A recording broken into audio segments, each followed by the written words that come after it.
O Senhor esteja convosco. Ele está no meio de nós. Anúncio do Evangelho de Jesus Cristo, segundo Lucas. Glória a vós, Senhor. Naquele tempo, um mestre da lei se levantou e, querendo pôr Jesus em dificuldade, perguntou: Mestre, que devo fazer para receber em herança a vida eterna? Jesus lhe disse: que está escrito na lei? Como lês?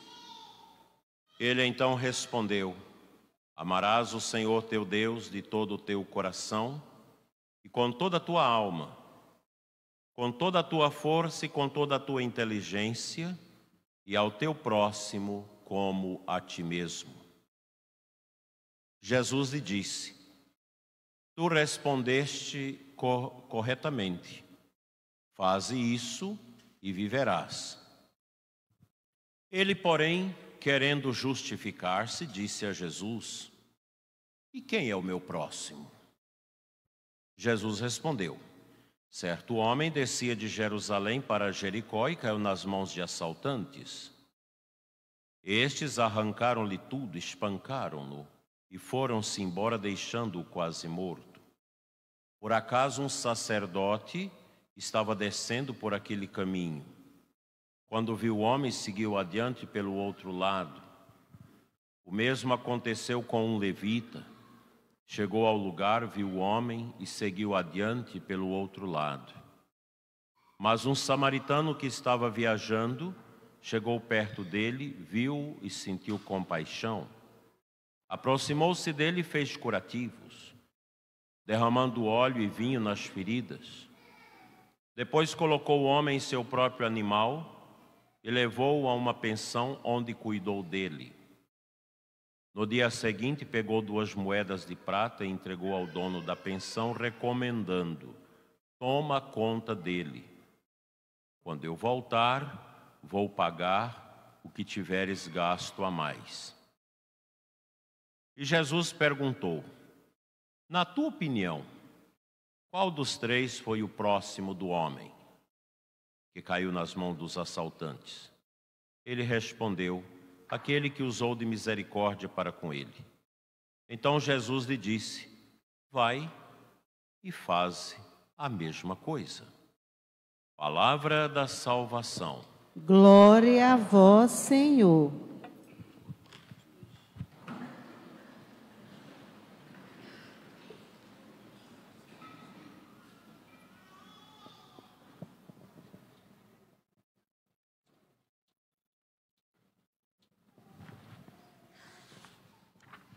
Amados irmãos e irmãs, presentes aqui na nossa querida paróquia São Sebastião de Formosa, onde acontece a adoração perpétua a nosso Senhor Jesus Cristo.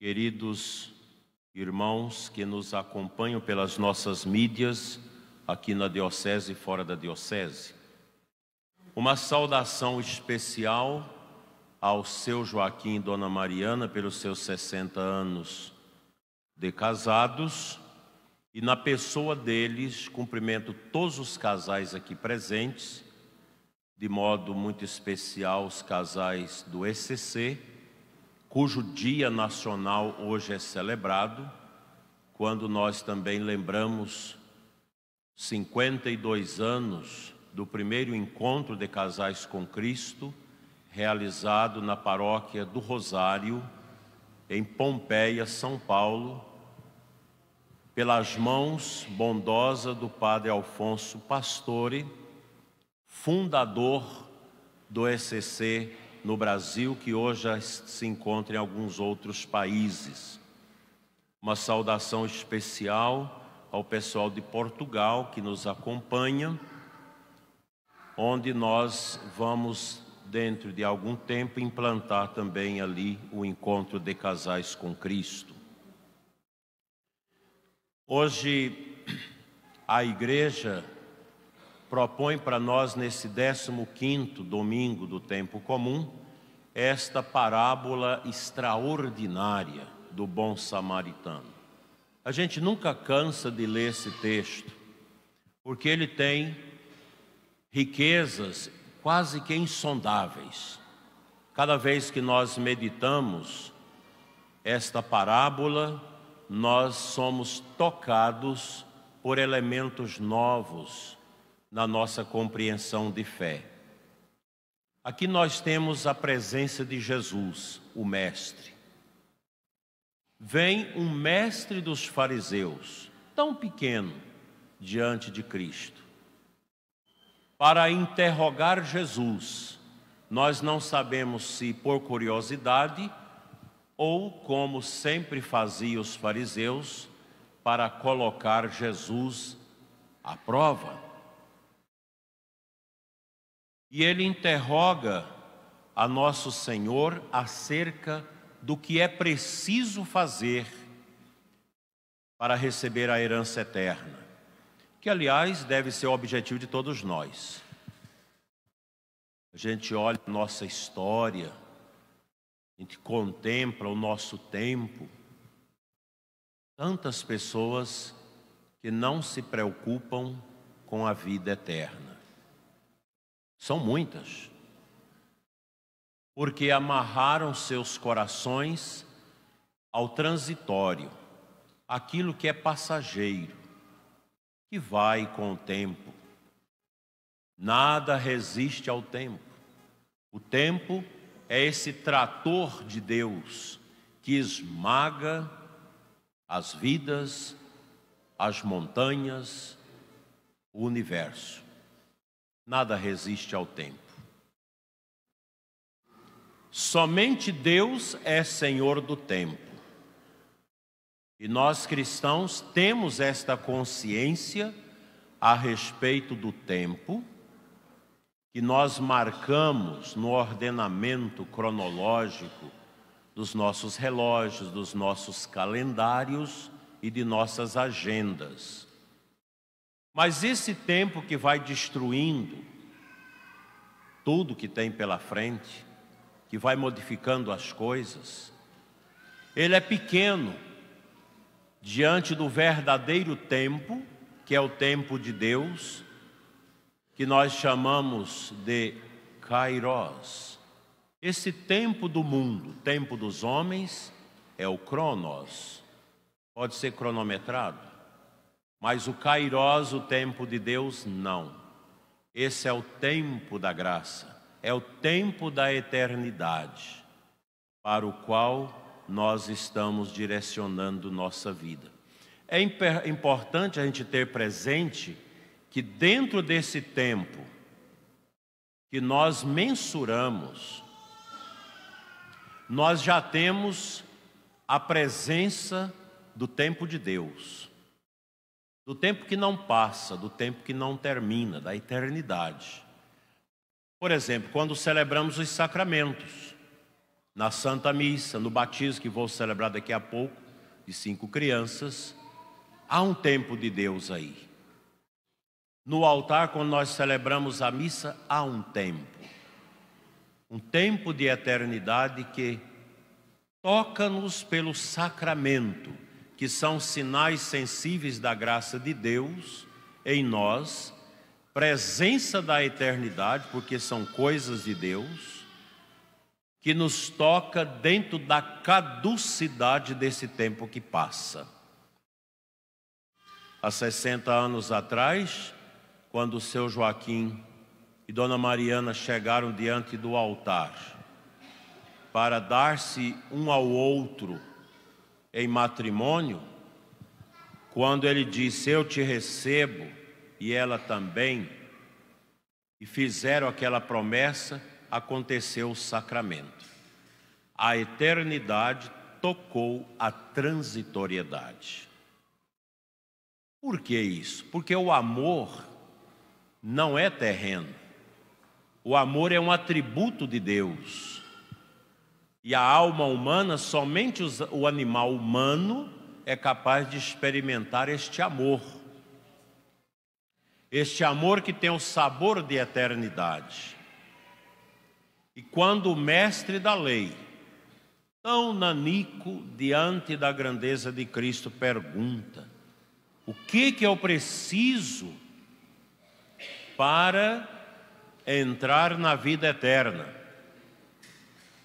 E nosso Senhor, que sempre tinha esta sabedoria de nunca responder explicando, mas perguntando, que é uma metodologia muito interessante. Os grandes sábios, antes de responder, pergunta, em cima da pergunta de quem a fez. O que está escrito na lei? Como que você lê? E ele então diz: amarás o Senhor, teu Deus, de todo o teu entendimento. E ele cita o Antigo Testamento. E nosso Senhor diz: mas você respondeu bem. Faze isto e verás, e viverás. Faz isso, você já sabe. Mas o mestre da lei, querendo colocar Jesus em prova, querendo justificar, ele pergunta: mas quem é meu próximo?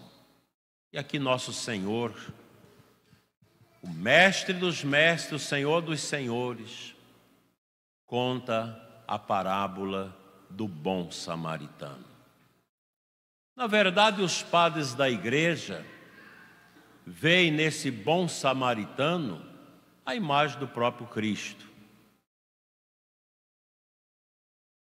E na hospedaria, a imagem da própria igreja. E nos talentos que aquele samaritano pagão deixa para cuidar do doente, os sacramentos da igreja. São as riquezas desta parábola. E nosso Senhor fala disso.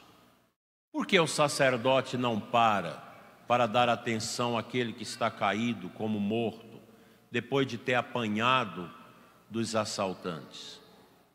Porque o sacerdote está indo para o templo. No judaísmo, o defunto é algo impuro, o cadáver. Um sacerdote, na lei do livro dos Levíticos, vocês podem conferir lá, ele não pode tocar o morto, porque ele fica impuro. Aí não pode presidir o culto, a oração na sinagoga. Passa o levita, que também é judeu, foge do morto, não quer se contaminar. Mas o samaritano, que é um pagão, e aqui é uma grande crítica a todos nós, um pagão que faz a caridade. Nós precisamos também cultivar no nosso coração o desejo da caridade permanente. Nós não podemos deixar que certas coisas nos impedem de olhar o sofrimento do outro. Se eu estou saindo de casa para a missa e alguém é atropelado na porta da minha casa, eu tenho que dar socorro a essa pessoa. Eu não posso, não, eu vou primeiro à missa, depois eu venho dar o socorro. Não, não é assim. A caridade, o gesto de amor, que são sinais da eternidade nesse mundo, não pode ser postergado. Eu não posso deixar de dar comida para o que está morrendo, para primeiro ir cumprir as minhas obrigações na pastoral, na reunião da igreja. Cuida daquele que está morrendo de fome. A caridade é a suprema lei. O amor é a lei suprema, a ponto de Santo Agostinho dizer: olha, se você ama de verdade, pode fazer tudo, porque o amor não te deixa entrar no erro. Nunca deixa você caminhar no despenhadeiro. Esse homem que cuida desse doente, ele coloca o óleo, o azeite da oliva, tão caro àquelas regiões de Israel. Ele unta os machucados. Como Deus unta, lá no Antigo Testamento, no Salmo 22, a cabeça dos seus filhos. Derrama o óleo puro sobre a minha fronte. Coloca o homem no seu próprio animal e o deixa na pensão. Eu penso, meus irmãos, que aqui nós podemos ver toda a ação da igreja. O cuidado, o zelo, a acolhida. Ir ao encontro daqueles que estão longe, para trazê-los para perto. Muita gente está caída, maltratada pelos assaltantes desses tempos, o relativismo, o ateísmo, o comunismo, tudo isso que tira a fé, tudo isso que maltrata a fé, toda essa cultura de morte que prolifera cada vez mais no mundo, o incentivo ao assassinato das crianças indefesas no seio da mãe. Tem gente que dá mais valor a uma cadela prenha do que a uma mulher grávida. Como as coisas vão mudando de lugar. Cultura da morte, cultura do descarte. Nós assistimos estarrecidos na Nicarágua, um presidente corrupto, comunista, expulsando as irmãs de Madre Teresa de Calcutá, que cuidava dos pobres. Porque elas cuidam dos pobres não com ideologia, mas com a fé. É impressionante isso. Essas tiranias. Quem não se lembra daquela cena horrível do falecido comunista Hugo Chávez, que chegou o dedo no nariz do cardeal de Caracas, quando questionou as injustiças na Nicarágua, e disse para ele: o seu lugar é na sacristia. Onde está o inimigo da igreja? Apodrecido no seu túmulo. Porque aqueles que perseguem a igreja, todos morrem. A igreja assiste à morte dos seus inimigos. E vamos assistir também à morte de Daniel Ortega, como assistimos à morte de Fidel Castro, que perseguiu tanto a igreja, como ainda é perseguida em Cuba a igreja.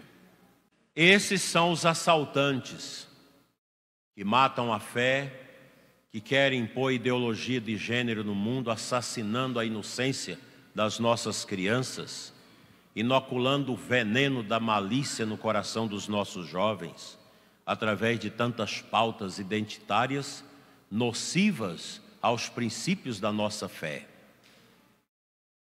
Hoje nós temos uma humanidade cansada, machucada, ferida pela corrupção, pela mentira e por todos esses discursos contrários à família. E a gente assiste. Como a gente assiste os inimigos de Deus definharem? A gente pode assistir agora a Rede Globo definhando.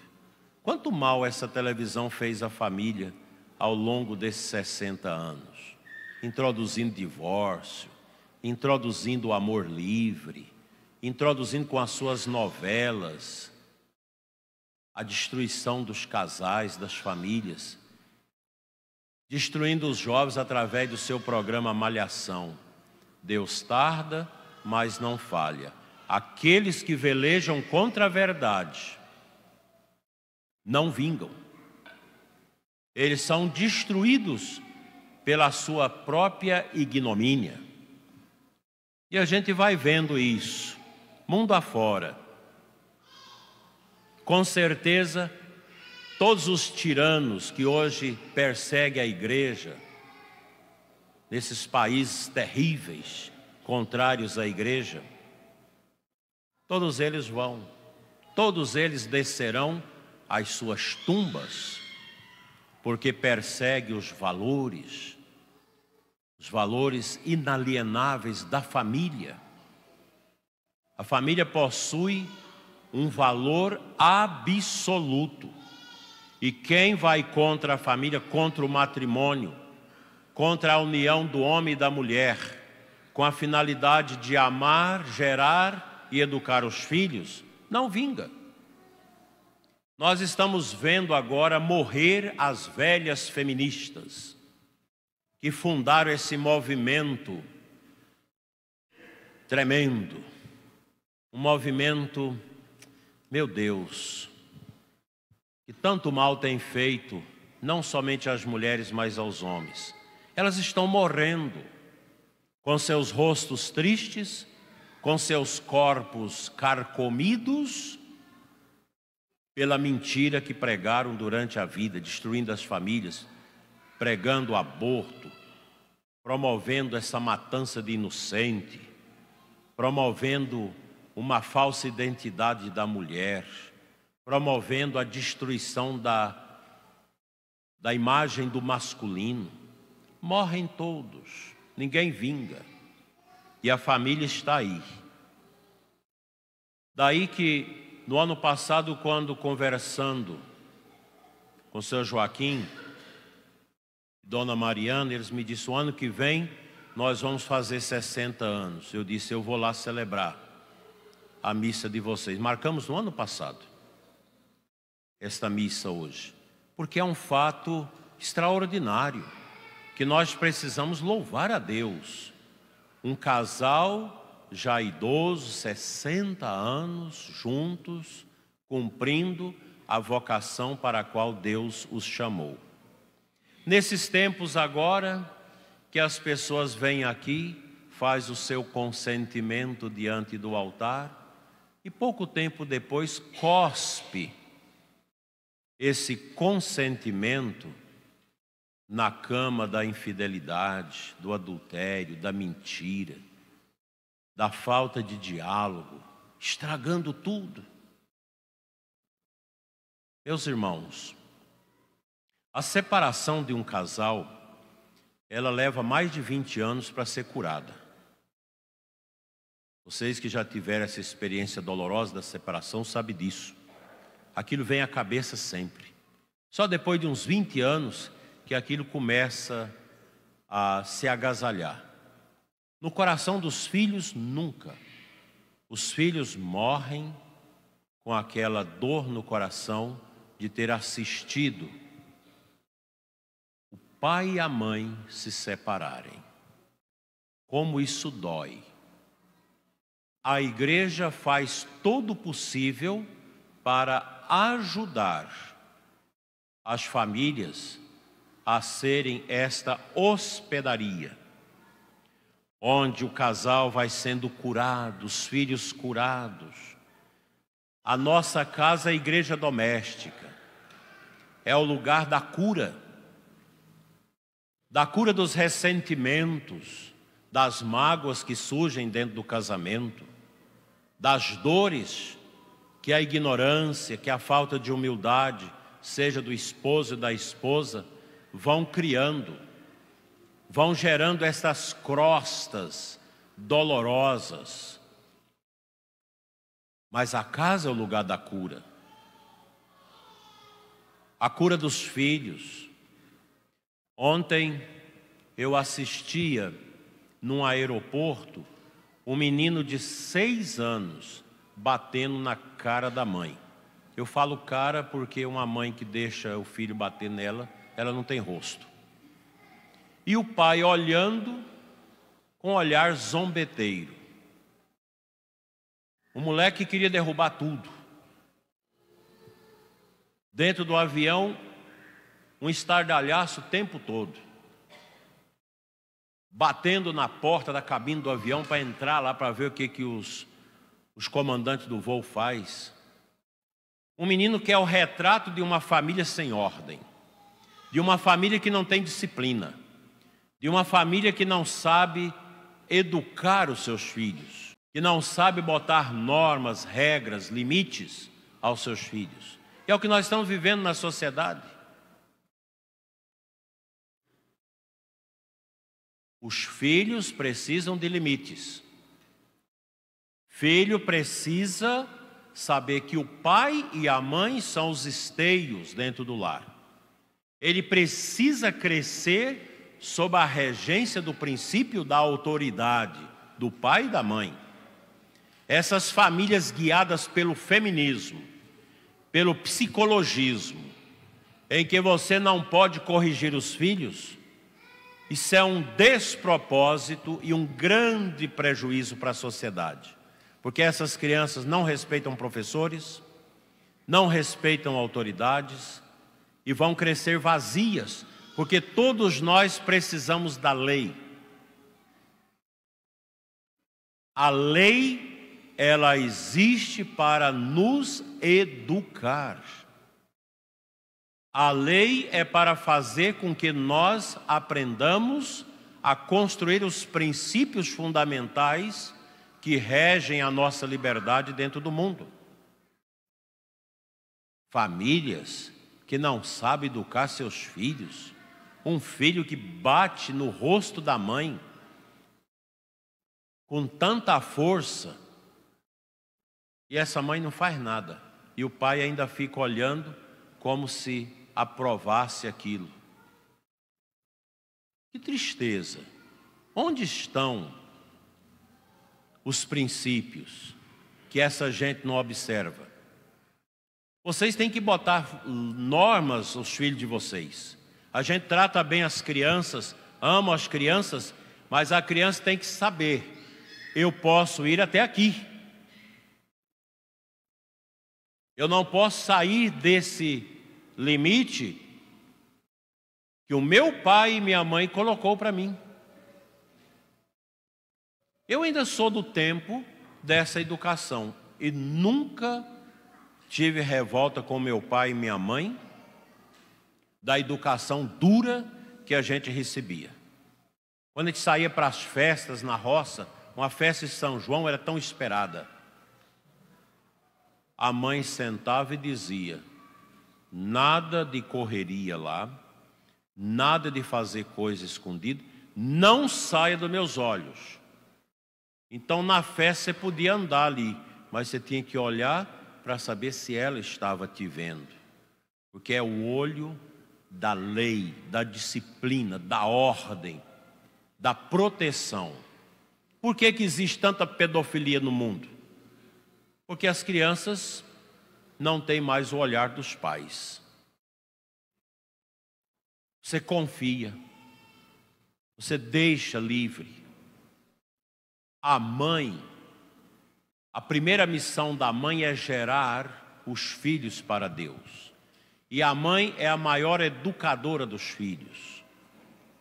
E um pai não pode ser tido como bonzinho, que vai sempre contra as ordens da mãe na educação dos seus filhos. É os dois educando juntos. O encontro de casais com Cristo, começado há 52 anos atrás, cujo dia hoje nós celebramos, é um serviço da igreja às famílias. O encontro de casais com Cristo, ele tem 3 finalidades muito definidas nas suas etapas: renovar o matrimônio dos casais, levá-los a descobrir o sentido da vida matrimonial, o diálogo, a confiança, a oração, a simplicidade, a humildade, a geração e a educação dos filhos que Deus der. Ontem mesmo uma pessoa partilhava comigo a tristeza de um compadre seu, ainda relativamente novo, recém-casado, que o pai e a mãe tiveram um acidente e morreram. Ele não tem irmãos, porque a família quis só um filho. Só um filho. E ele agora vai ter que lidar com aquela herança e os 4 cachorros que a mãe deixou, que chamava de seus filhos.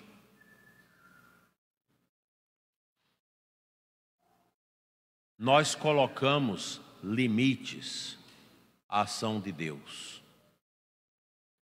Porque basta um filho, basta 2. Dá trabalho demais. Nós precisamos romper com essa mentalidade da nova ordem mundial, que quer destruir as famílias, colocando essas bobagens no coração das famílias, para que não tenham filhos, e os filhos que têm você deixa fazer o que quer. O que é um jovem drogado? O que é uma juventude prostituída? É sinal de que a nossa civilização familiar está frágil. Nós não estamos conseguindo passar fortaleza para os nossos filhos. Mas o casal, os pais são tão bons, mas não passaram os valores contra os vícios. Não passaram os princípios que devem marcar a vida da pessoa humana. O princípio da adoração a Deus, o princípio da obediência, da disciplina. É impressionante, jovens com 15, 16, 17 anos, que nem a cama arruma, porque a mãe é a escrava que vai atrás arrumando tudo. É muito triste você chegar numa família que os filhos estão esparrachados no sofá, vendo o YouTube, vendo essas coisas, e a mãe sozinha lá na cozinha fazendo o almoço. Faz uma coisa, faz a outra, queimando as mãos, porque os filhos não podem fazer nada. Mas esse casal é da igreja, é um casal muito bom, mas não soube educar os seus filhos.